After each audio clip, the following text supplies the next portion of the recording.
Welcome, I'm Tabitha and I'm from Studio Chi, and this is the Q&A session, and we're going to talk about, well, I'm going to talk today about PMS or PMT it used to be called.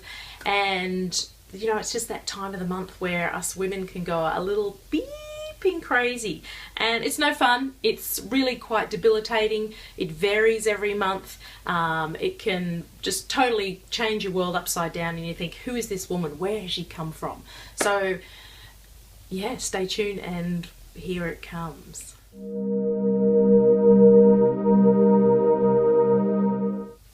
So, signs and symptoms of PMT. I think we all know them, but they do vary every month in varying degrees. And the first, probably biggest one, is the emotional component. It's horrible, isn't it? You know, you can, one minute you're crying at something, the next minute you're just raging angry or you're snappy. These are all the different emotions that can come up around PMT. And in Chinese medicine, it's a lot to do with the liver qi stagnation.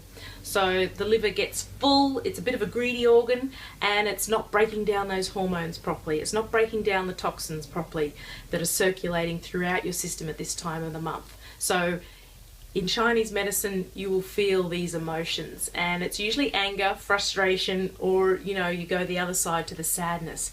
But then you can also have the boobs, you know, they might swell up or they're really painful.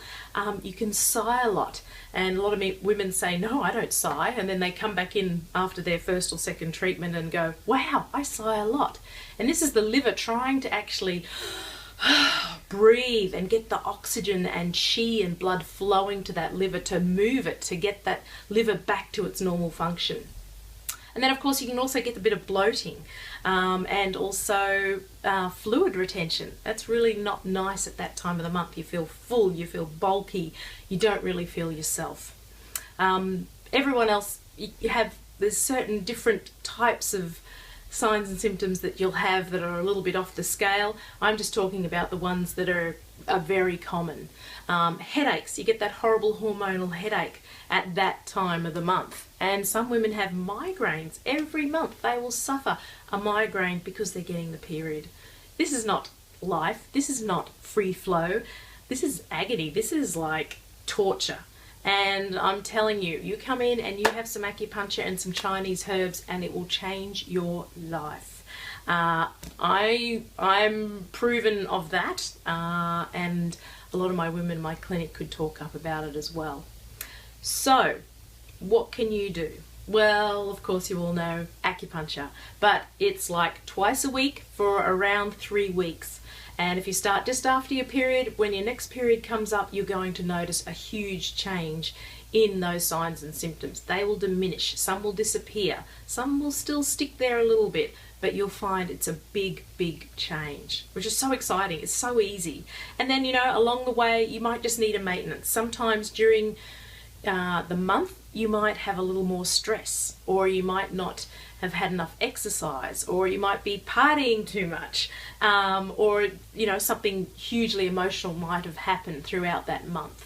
So getting back to what you can do, you need to exercise, you need to be sweating, you need to be red-faced at least 3 times a week.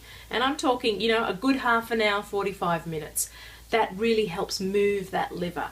It moves the qi, moves the blood, gets those hormones processed, and it just makes you a happier person. Gets those endorphins going. The third thing would be your diet. So I'm going to talk about foods not to have or to minimalize, which is your coffees, which is your alcohol, your refined sugars, so cakes and slices and that extra teaspoon of sugar in your coffee or tea, and soft drinks. Oh my goodness, they're loaded with sugar. Curries, anything that's really heating, chilies, that stirs the liver up. It makes it more hot, makes it more angry, and we don't need this. So, you know, foods to eat, nourishing foods, so like your soups and your stews, but also you can have a little bit of salads in there. And dandelion tea is beautiful for the liver. Dandelion actually just in your green smoothies is fantastic as well. So eating cleanly as much as you can and diminishing those other foods. Exercise, acupuncture, And also there's the emotional component. When organs aren't working to their optimum in Chinese medicine, they always have a emotion that stands out. So for liver, can you guess it? It's anger, frustration. So if you're feeling and snappy, which comes with PMT, or it can come at any time of the month, your liver's not working properly. And not that it's, on a really bad scale. In Western medicine, you probably wouldn't find anything on any of their tests, but that's just how Chinese medicine say, okay, we need to help your liver out. So you can do your exercise, you can keep off those foods that I just talked about, come in, spread the word. It's epidemic out there, and us women are in enough stress to, we don't need it in our lives to have PMT every month. And if you know any young girls that are suffering, especially at that hormonal 14, 15-year-olds, get them into your nearest acupuncturist. It can really make a difference to their life and everyone around them.